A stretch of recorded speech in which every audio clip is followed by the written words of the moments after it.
تو چی خوندن چی دیدن که اون دانش‌هایی که آموختند و اندوختند در یک ثانیه قریب که بی‌قدر شد. همین قدر خوندیم که شدیم، همین قدر خوندیم چی شدیم. قدر دانش خودش کم شد. داشتن دیپلم و داشتن دانش این دو چیز خیلی گوناگون است. مشکل در چه است؟ در سیستم تعلیم آموزی ما است یا چیز دیگر؟ یعنی اگر که در عائله ثروتمند تولد شد این معنی این رو دارد که وی به طور اتوماتیک گینی میشود. اونجا دانشگاه تاجیکستان نیست فرض کردیم که تو مبلغ رسپاری خونده انگیری. در شرایط کنونی متخصص این یا آن ساحه بودن مهم است و یا که داشتن دیپلم. در دست سلاح داشتی تو میتوانستی هر کاری خواهی کنی. جلب کردن دانشجویان به همه گونه چاره‌بینی های غیر تعلیمی این ساحه خیلی و خیلی زیاد به اصلاحات نیاز دارد.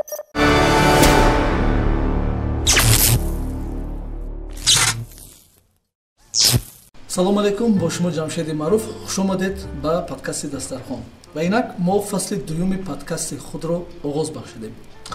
маъмулан дар дастархон таом мехӯрам, вале дар як вақт бисёре аз масъалаҳои муҳим ва суҳбатҳои хос маҳз сари дастархон сурат мегирад. дастархон аз аввалин подкастҳои тоҷикӣ дар тоҷикистон аст ки дар он ҳама чиз ва барои ҳамагон ба баҳсу баррасӣ кашида мешавад. фасли дуюми подкасти мо ба мавзӯи муҳимияти донишандӯзӣ, таҳсил, мутолиа ва забономӯзӣ бахшида шудааст.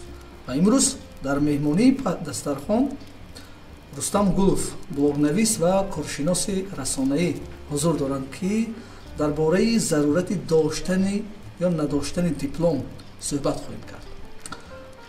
салом алайкум Рустам, хуш омадед ба подкасти дастархон ва ба гуфтан мумкин аст ки студияе ки мо дар вилояти Суғд оғоз бахшидем ва шумо аз аввалин меҳмонои мо ҳастед ки дар подкасти фасли дуюми мо подкасти мо иштирок мекунед.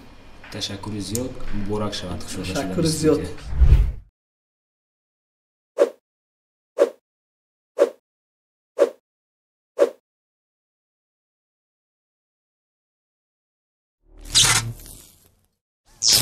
суоли аввали ин аст ки миёни мардум як ибораи машҳуре аст. хонда чӣ мешавӣ ки дигарон шуданд ва ё ту чӣ хондан чӣ хонохо ба муҳоҷират ба Русия меравӣ. яъне ин гуна назарҳо хеле зиёд паҳн мешавад, то ҳанӯзам ҷой доранд. як мисли гӯем ки стереотип шуда мондааст имрӯз. мехостем дар ҳамин масъала назари шуморо фаҳмида бошем. خب در حقیقت این چیز علاقه یک قالب شخص شدگی است که در بین بسیاری ها در حقیقت خیلی زیاد پنهان شده است، اما فکر میکنم ریشه های آن از سالهای 90 این طول میکشد، چون که در آن سالها نفران تخمینا همسین سال ما و پدران ما نسلی که از ما یک قدر کلانتر هستند، آنها با حالت دچار شدند که نو دانشگاه را ختم کردند، اکنون باید کار میکردند، اکنون باید کاریر خود را میساختند، اکنون باید که خود را در یگان ساحه نشان میدادند هنرهای خود را، اما متاسفانه وابسته به همین جنگ شهروندی تماما همه امکانات ها از دست رفت و قریب که تمام جوانان محروم بودند از امکاناتی در عمل استفاده بردن دانش‌های خود. و البته که آنها با ساحه‌های گوناگون دست دادن، به سودا، به مهاجرت، یعنی با کارهای دست دادن که به آن آماده نبودند، با کارهای دست دادن که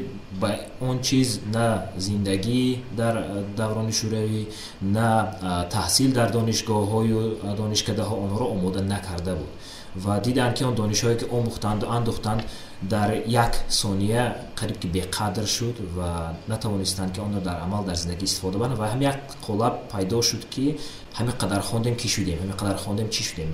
یک روح افتادگی هم پیدا شد. البته این چیز از همین چیز آغاز می‌بود و دوم که فکر میکنم در آن سالها قدر دانش خودش کم شد.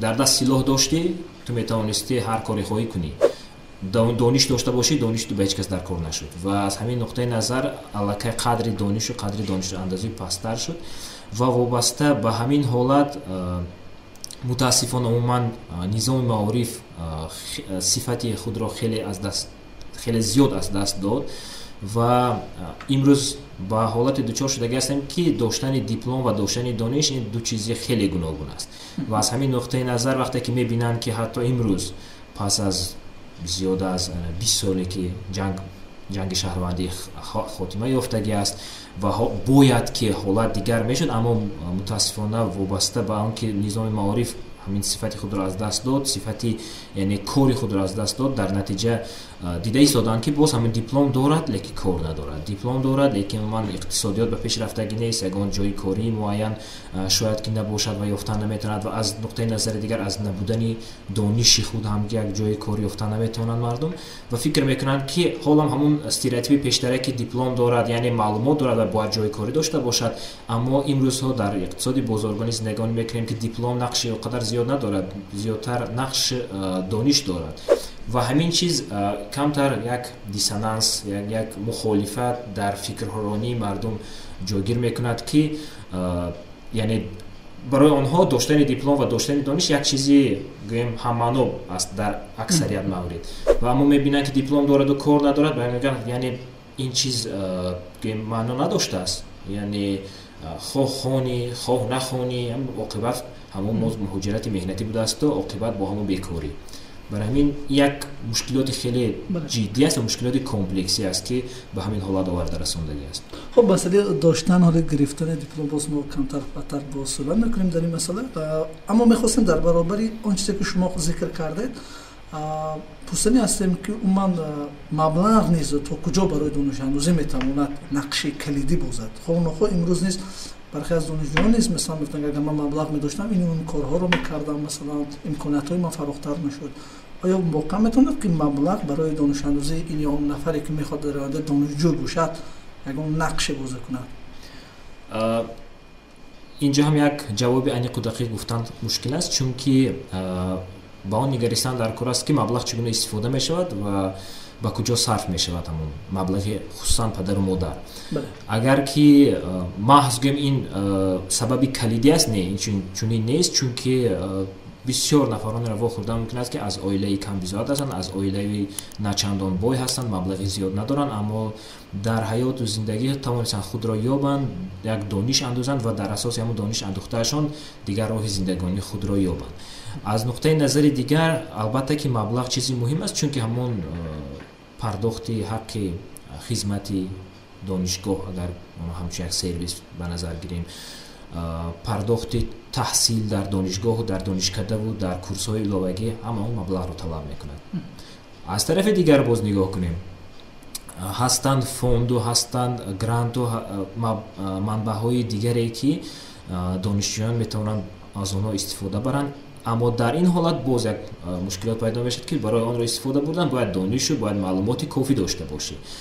اگر که این خیلی نگاه کنیم، پس از این نقطه نظر فکر میکنم نقشی کلیدی را نه چندان مبلغ شاید بازی کند، بلکه داشتن وقتی خالیه که اون را ثمرناک همون نفر استفاده میبرد.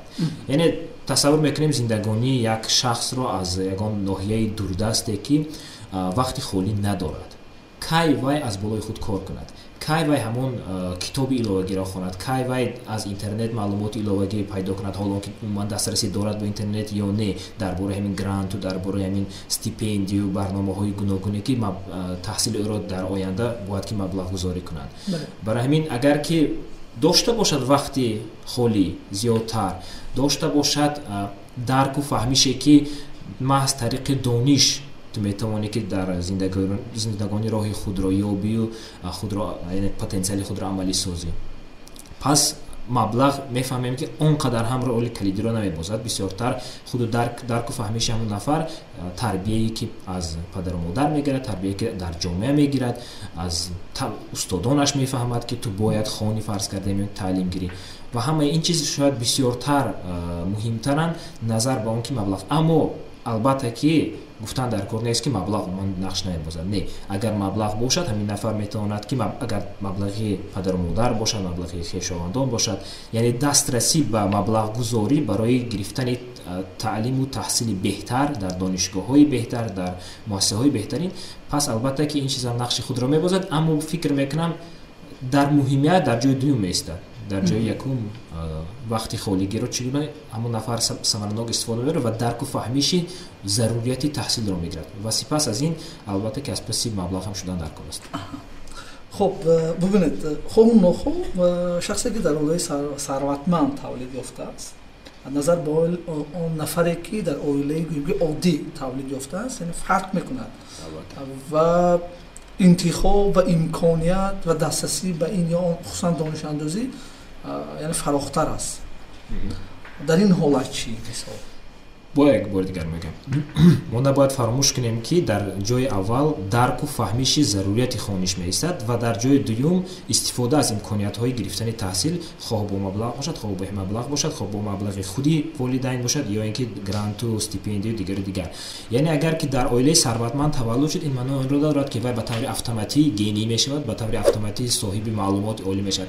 کم نیستند ثروتمندانی که فرزندانشان هیچ چیز نشدند. کم نیستن ثروتمندانی که فرزندانشان را به خارجه برای تحصیل در دانشگاه بهترین حرکت میکنن، داخل میکنن حتی با این یا آن رو، لیکن آنها را از اونجا چی میکنن؟ خارج میکنن، چون که تحصیل کردن نتوانستن همین نفرها. برای همین ثروت، پول همه وقت در جای دوم میایستد، چون که باید که پیش از همه خودی همون پدر و مادر با خودی فرزندشان توانند تلقین کنند که خوندن در جای اول میشه. تو باید که خونی، یعنی باید همون نفر درک کند که خوب مبلغ رو گرفتم، خوب پدرم یا مادرم تحصیل مرا در این آن واسه پرداخت میکنند و مبلغ گذاری میکنند.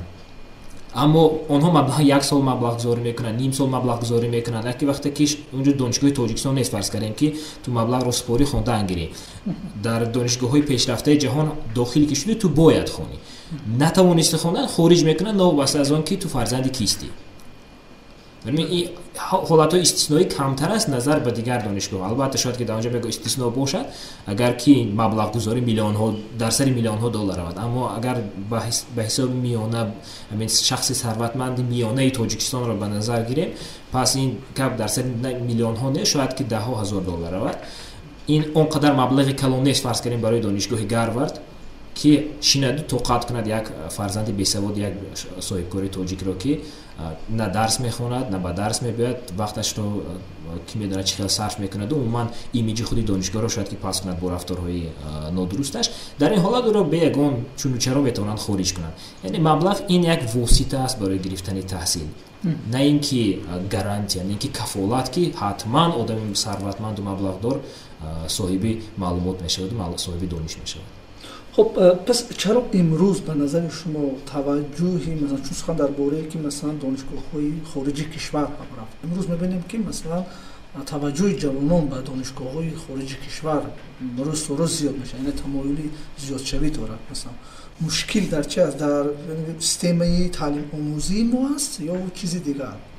ما باید فراموش نکنیم که وقتی که تاجیکستان هم چون دولت صاحب استقلال اعلام کردیم و گفتیم که ما اقتصادی بازارگانی را میسازیم و یکی از مکانیزم‌های اساسی که اقتصادی بازارگانی فعالیت میکند این رقابت است، کنکورنسی.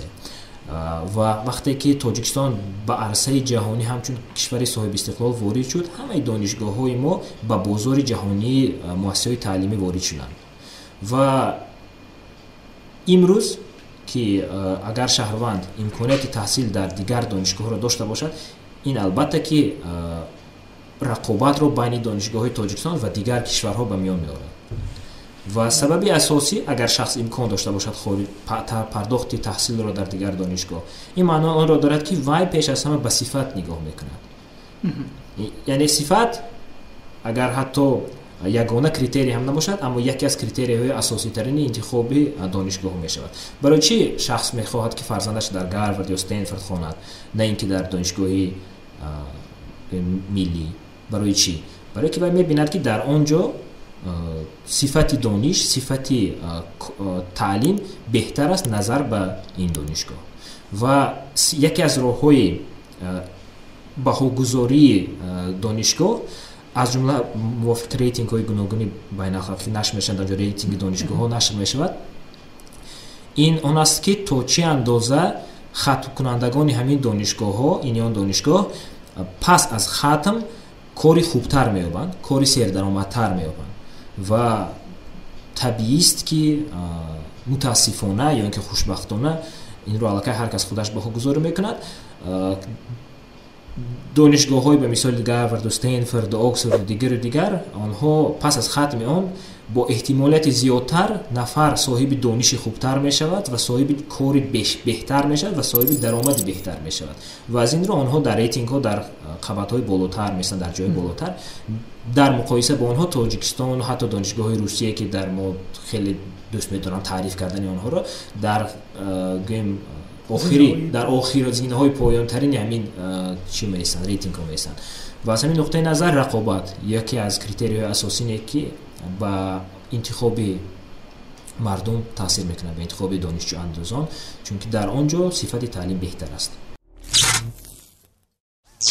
имрӯз мена шумо мебинем ки ҳама сола донишгоҳҳои кишварро садҳо нафар донишҷӯён хатм мекунанд бо гӯем ки ҳамчун мутахассиси дипломдор, дар ҳоле ки бархе аз идораҳои давлатӣ ҳангоми эълон кардани масалан ҷойҳои холии корӣ аз набудани аз камбуди масалан гӯем ки мутахассисони соҳа нигаронӣ мекунанд, ҳадс мезананд ки он талаботҳое ки доранд яъне он мутахассисон нестанд ва яъне гӯё чунин фикрҳо ҳам ҳаст.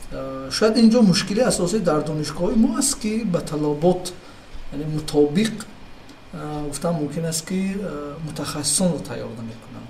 шояд аз ҳамин нуқтаи назар ки донишҷӯҳои мо яъне шаҳрвандони мо ҷавонҳои мо онҷоро интихоб мекунанд ба умеди он ки вақте онҷо мехонанд яъне ҳам мутахассис мешаванд ва пайдо кардани ҷойи корӣ бештар мешавад барои онҳо назар ба оне ки масалан дар донишгоҳҳое ки мо инҷо таҳсил мекунем. Чун ҳамин қадар гӯем ки мо ҳамасола хатм мекунам, аммо натиҷа мебинем ки боз мебинем ки аксарият ба сафар ба Русия мекунанд ё ба қавли гӯем ки идораҳои давлатӣ ки ҷойҳои кори холӣ эълон мекунанд оно мегӯянд талаботи мо мувофиқат нест мекунанд ё ин ки маблағе ки инҳо пешкаш мекунанд шояд кифоягӣ намекарда бошад.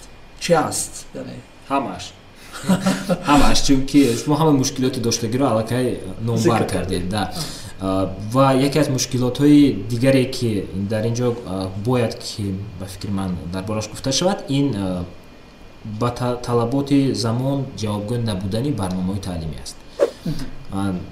ҳатто дар роҳи донишҷӯӣ мо як ҳолате буд ки дар курси муҳосибот вақте ки мехондем бухгалтерский учёт мо ҳамон системаи ҳисобҳои яъне шот ҳисобҳои давраи советиро аз ёд мекардем. Мегуфтанд ки аз ёд кунед ҳамон рақамҳоро, ҳарчанд ки мо аллакай ба системаи байналхалқӣ гузаштаи будем. Тоҷикистон аллакай гузашта буд дар амалия истифода. Вақте ки мегуфтем ки охир устод ҳамин чиз аллакай дигар аст, ҳамин рақамҳо дигар шудагианд, ҳамин система дигар шудагааст, мо аллакай дар корхонаҳо ба мо гуфта истанд ки ин чиз ба мо даркор нест, ба мо системаи байналхалқиро омӯзед. Шумо моро маҷбур мекунед ки ҳамин омӯзед. Мегуфтанд хай барномаи таълимӣ аст, чӣ кор кунем?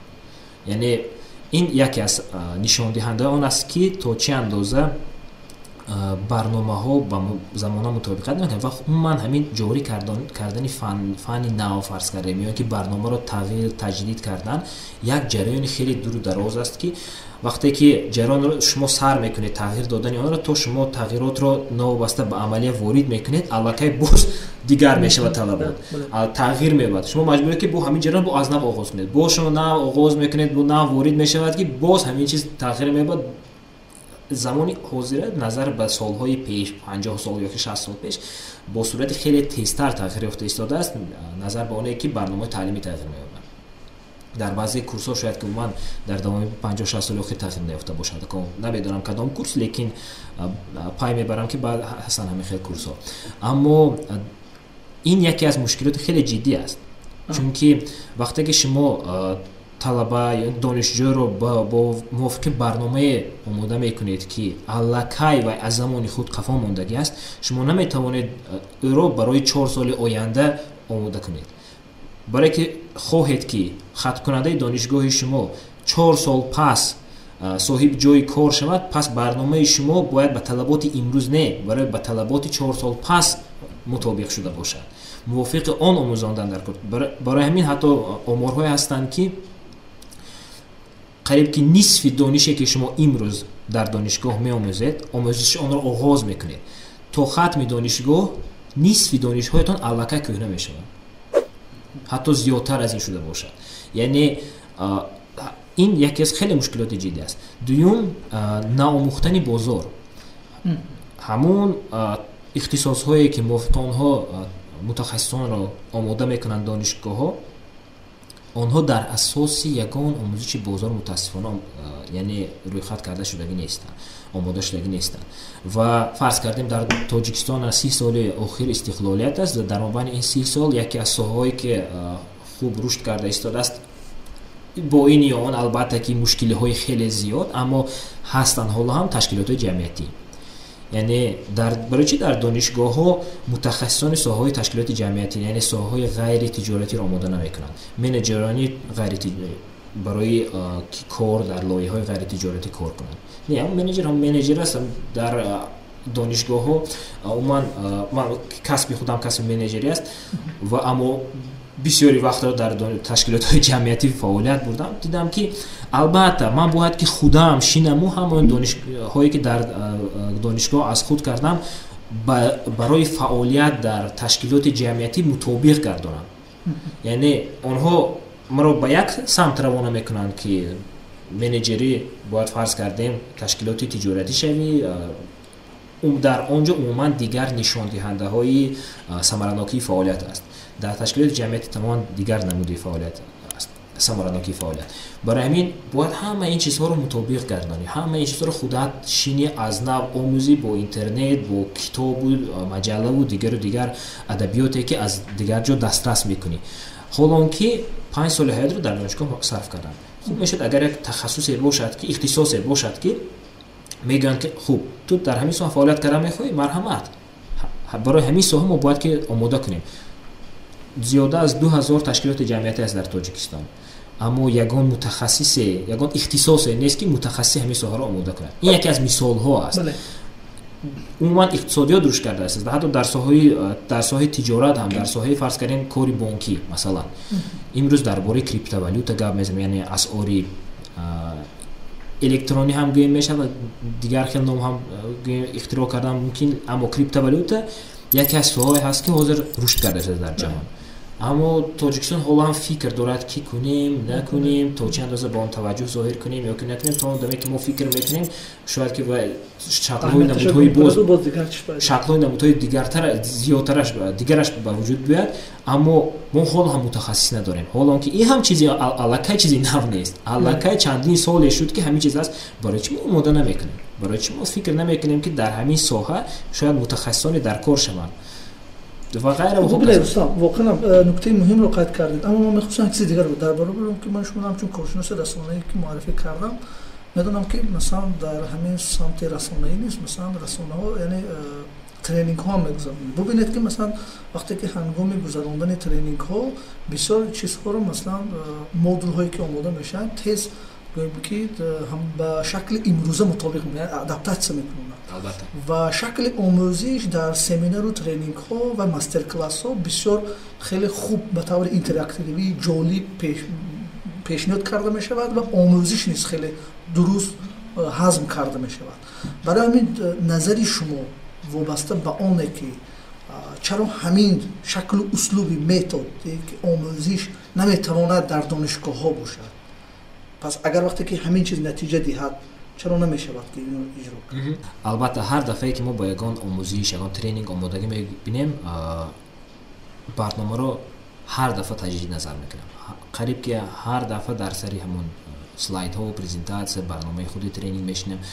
این یا اون جزئیاتش البته که تغییر دادن در کلاس وابسته به اودیتوریا، وابسته به دانشجوی نوی که میگیریم، وابسته به اطلاعات نوی که میبراید. یعنی برای اون که همین برنامه با طلبات همین روزه جوابگو باشد، باید که هر دفعه تا این یا آن درجه تجدید نظر کرده شود.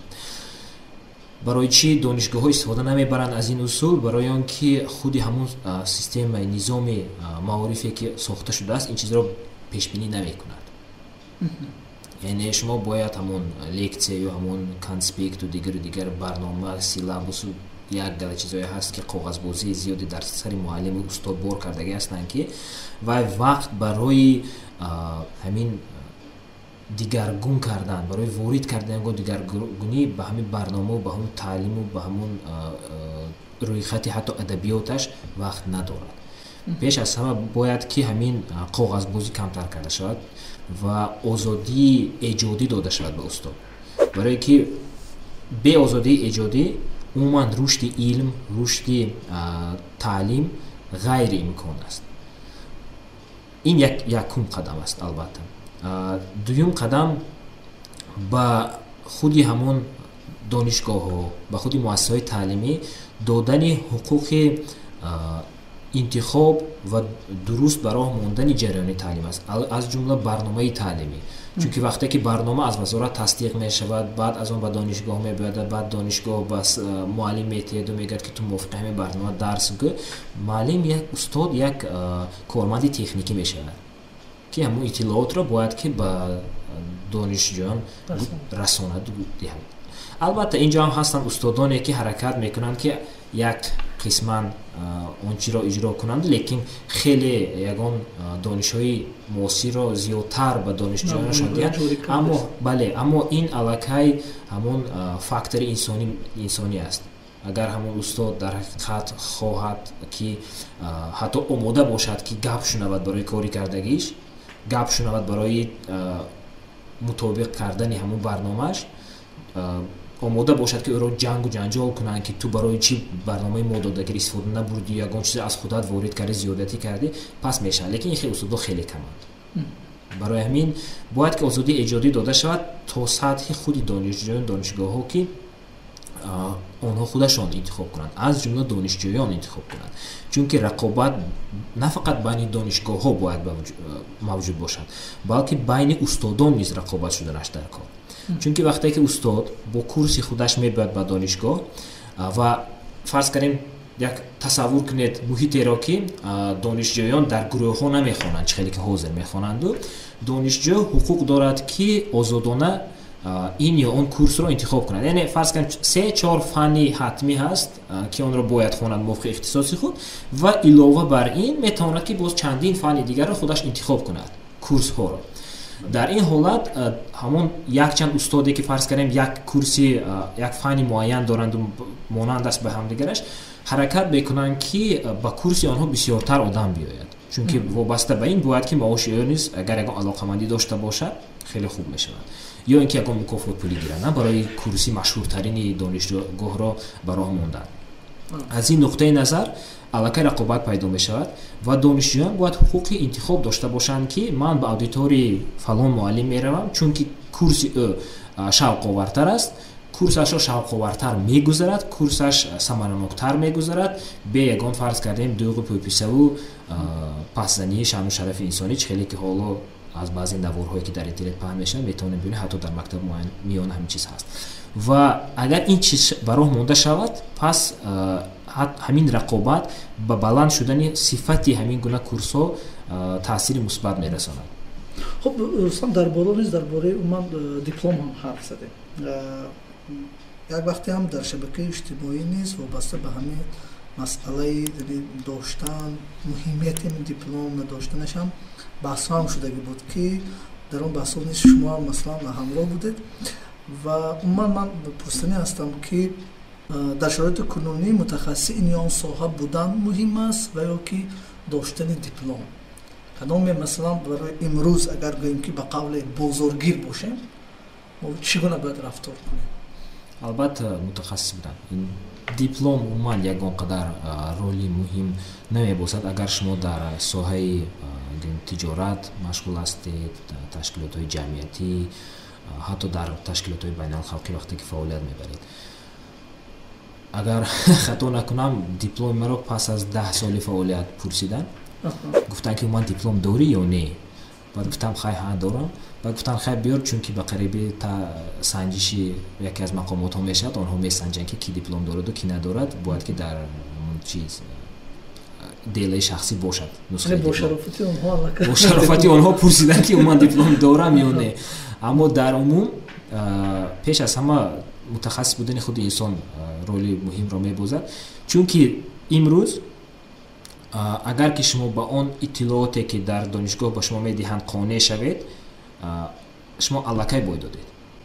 чунки тахассуси шумо мутахассис будани шумо пеш аз ҳама аз он вобаста аст ки то чӣ андоза шумо доимо аз болои худ кор мекунед.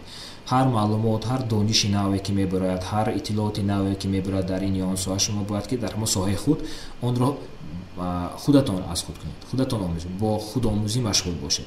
Агар худомӯзӣ накунед, шумо аллакай на бозоргир мешавед. Агар бо мафҳумҳои иқтисодӣ гап занем, ҳам аз ҳамон қафо мемонед, ҳам аз ҳамон ихтисосе ки худатон интихоб кардед. Ман ҳозир ихтисос яъне ҳамон пайроҳи роҳи зиндагиятонро дар назар дорам. Шарт нест ки шумо мувофиқи ихтисоси донишгоҳатон кор кунед. Ман ихтисоси донишгоҳи ман мутахассиси иқтисодчи менеҷер аст. Аммо ман бисёртар дар соҳаи ташкилотҳои ҷамъиятӣ, дар соҳаи расонаҳо кор мекунам ва пас аз як чанд сол албатта дарк кардам ки баъзе ҳолатҳое мешуд ки албатта ки ман мувофиқи ихтисоси худ кор кардагӣ ҳастам, яъне лекин дар ягон ҷо номи ман ҳамчун менеҷер нарафтагӣ аст, яъне касби ман. Мутахассис бисёртар тахассуси дар соҳаи расонаҳо ба таври худомӯзӣ, ба таври иштирок дар тренингу семинарҳои гуногуне ки ташкилотҳо ташкил мекунанд, аз ин чиз пайдо шуд.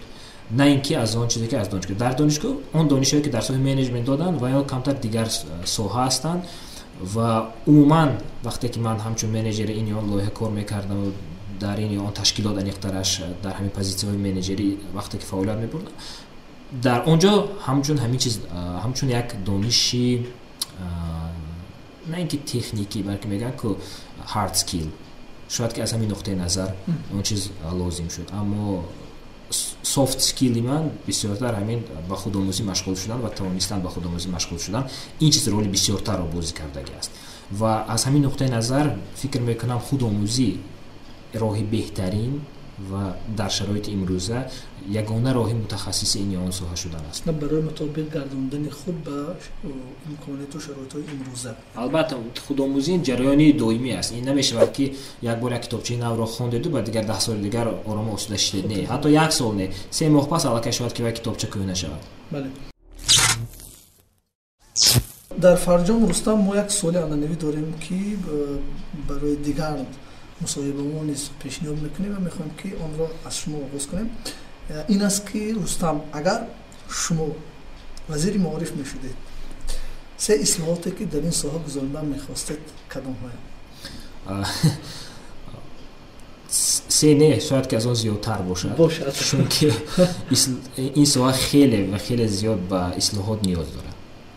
Хусусан мо бояд пеш аз ҳама ба озодии эҷодии устодон ягон ислоҳот ворид кунем, то ки коғазбозии онҳо камтар шаваду амон дар фаъолияти худ эҷодиёти худро бисёртар истифода кунанд, яъне озодии эҷодӣ дошта бошанд, то ин ки тавонанд ки барномаҳоро мутобиқи замон кунанд. Барои ин бояд яке аз ислоҳоти муҳим ҷорӣ кардани, яъне на фақат ҷорӣ кардан, балки ин чиз аз рӯи қонун иҷозат ҳаст, аммо дар таҷриба қариб ки дида намешавад, пайдо шудани донишгоҳҳои шахсӣ. яъне мактабҳои хусусӣ ҳастанд, яъне донишгоҳҳои хусусӣ, мактабҳои хусусӣ ҳастанд, аммо донишгоҳҳои хусусӣ низ дар кор аст, то ин ки бозори бо рақобат шавад, рақобат байни донишгоҳҳо зиёдтар шавад ва хуб мешавад ки агар қариб шояд ки ҳамаи донишгоҳҳо хусусӣ шаванд. Донишгоҳи давлатӣ шарт ва зарур нест. Маблағгузории давлатӣ зарур аст. Аз кадом нуқтаи назар? аз нуқтаи назари маблағгузории донишгоҳу муассисаҳои таълимӣ, мактабҳо нею аз нуқтаи назари маблағгузории шахсҳои алоҳида, хонандагону донишҷӯён. Яъне вақте ки донишҷӯ мехоҳад ки ба ин ё он донишгоҳ дохил шавад, бояд системаи ҳамон давлатии имтиҳон ранги ҳамчун грант бошад. Яъне грантӣ гӯем, маблағгузори грантӣ, стипендияҳои давлатӣ ки барои таҳсил дода мешавад ба донишҷӯи мушаххас, на ба донишгоҳ ки ту 50 та ҷои бюҷетӣ дорӣ, не, ба донишҷӯи мушаххас дода мешавад ки раву худат донишгоҳро интихоб кун ё ки раву худат мактабро интихоб кун, вобаста ба лаёқат, вобаста ба донише ки ин нафар дорад. ин ҳам рақобатро боз ҳам зиёдтар мекунад, ҳатто байни мактабҳои давлатӣ, чунки вақте ки талаба мебиёяд вай бо маблағ мебиёяд. ҳозир маблағгузори сарикасӣ гуфта ҳаст, аммо ин чӣ хел аст?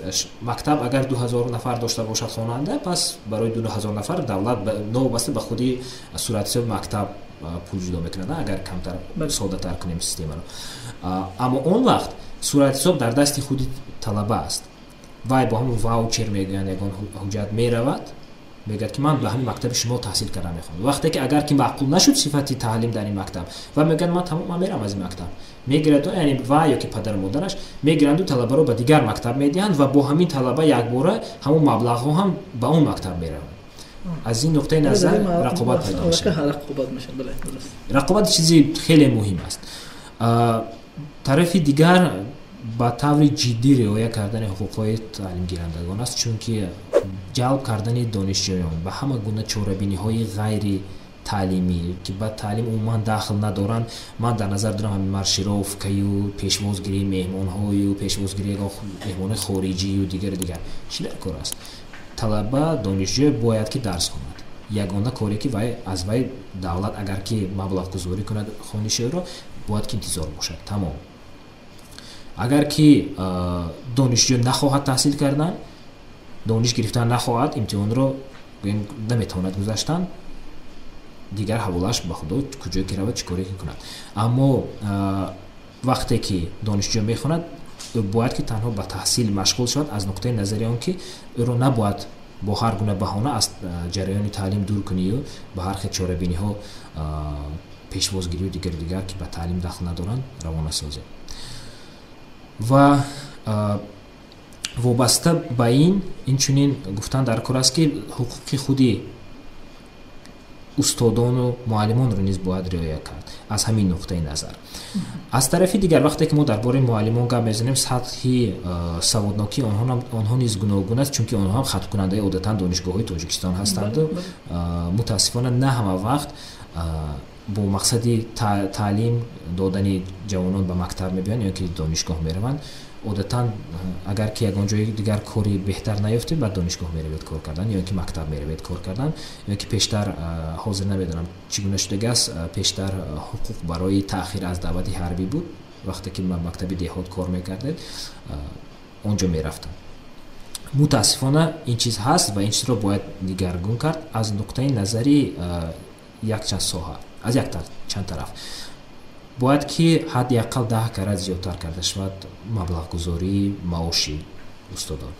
ҳадди ақал 10 маротиба. яъне шумо бояд тасаввур кунед ки муаллим аз вазир дида бояд ки обрӯш баландтар бошад. обрӯи муаллими оддӣ. обрӯи муаллими оддӣ бояд ки аз соҳибкор болотар бошад. аз кадом нуқтаи назар? яъне вақте ки мо дар бораи имтиёзҳо ба соҳибкорӣ, ба соҳибкорони калон мегӯем, ба одамое ки миллионҳо миллиардҳо сомонӣ кор мекунанд, ба онҳо имтиёзҳои андозӣ медиҳанд, лекин ба муаллими оддӣ намешавад ягон имтиёзи муайян, ҳол он ки маблағи ночизро ба ҳайси музди меҳнат медиҳанд. аммо дар баробари зиёд кардани маблағи музди меҳнат мо набояд фаромӯш кунем ки ҳамин нафар бояд мутахассис бошад, мутахассиси соҳаи худаш бошад ва гап дар сари, албатта ки боз ҳам на дар сари диплом меравад, балки гап дар сари мувофиқ будани донишҳои ҳамин нафар ба талаботи замона. яъне бояд ба таври доимӣ аттестатсия гузаронида шавад. аз ин нуқтаи назар якчанд самте ҳаст ки ҳамкорӣ карда мумкин аст, аз ҷумла бо ташкилотҳои хориҷӣ, аз ҷумла бо ташкилотҳои ҷамъиятие ки метавонанд ҳамин гуна имтиҳонҳоро холисона гузаронанд. марказҳои таълимӣ, аз ҷумла марказҳои имтиҳонгирӣ барои муаллимон гузаронида шавад. нафаре ки дониш дорад, сазовори кор дар мактаб ҳаст ва сазовори маоши баланд аст. нафаре ки наметавонад, мебахшед беҳтараш ки ба дигар кор машғул шавад, на ин ки бесаводии худро ба ҷавонон бор кунад.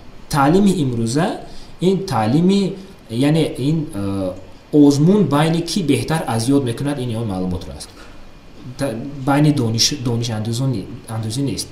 бисёртар ҳамун хотираи худро онҳо байни худ муқоиса мекунанд ки хубтар дар хотир гирифту ки бадтар. касе хубтар баҳои 5 мегирад, касе бадтар баҳои 2 мегирад. ҳанӯз ин муайянкунандаи дониш нест. ин дониш нест. ин танҳо иттилооте ки шумо аз ёд кардед. қори аз ёд. бале ҳамун қориҳое ҳастанд ки фарз кардем Қуръонро аз ёд мекунанд, лекин маъношро сарфаҳм намераванд. дар мактаб ҳам аксарият дар мактаб дар донишгоҳ ҳамаи мо шоҳиди ҳамин чиз ҳастем ки талаба ё ки донишҷӯ матнҳои зиёдро метавонад ки қориазод кунад, лекин сарфаҳм наравад ки гап дар сари чӣ меравад ҳамин чиз. Барои ин бояд ки ҳамин чиз аз байн бурда шавад, ҳамин гуна намуди таълим. Умуман шояд ки ҳамин худи баҳогузорӣ аз байн бурда шавад. Барои ин ки вақте ки баҳогузорӣ ҷорӣ кардан, албатта ки идее ки дар паси баҳогузорӣ меистад идеи хуб аст. Яъне шумо бояд ки ҳамчун муаллим муайян кунед ки чанд фоиз, агар гӯем ба ҳисоби миёна, чанд фоиз, чанд қисмати ҳамин маълумоти заруриро тамом талаба аз худ кард. аммо дар асл баҳо на фақат ҳамчун гӯем меъёри муайян кардани аз худкунии маълумот аст, иттилоот, балки ҳамчун воситаи ҷазо ё ин ки ҳамчун воситаи ҳавасмандкунӣ гаштааст. аз ҳамин нуқтаи назар бояд ҳамин системаи ҳатто баҳогузорӣ шояд ки аз байн бурда шавад. барои ин ҳастанд ҳамун тесту дигару дигар ва ки метавонад ҷои баҳоро гирад ва компютер муайян кунад ки то ин ё он дараҷа аз худ кард. ва аз ҳама беҳтараш вақте ки ҳамин нафар дар донишгоҳ хонду хатм карду соҳиби ин ё он кор шуд, худаш ҳамун кору фаъолияти вай аллакай нишондиҳандаи дониши вай аст.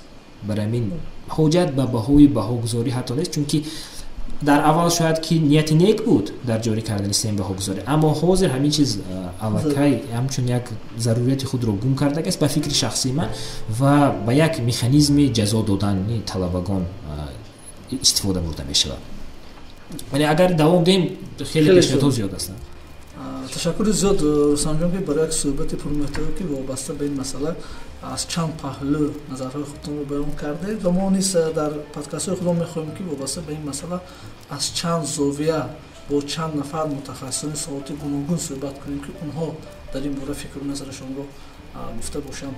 дӯстони азиз, ба шумо низ якҷон сипос мегӯем ки то ба охир моро тавонистед ки гӯшро тамошо кардед ва ба телеграму инстаграми мо обуна шуданро фаромӯш накунед. ҳамаи пайвандҳо дар зери ҳамин навор ё ин ки гуфтам мумкин аст подкасти мо ҷой дода шудаанд.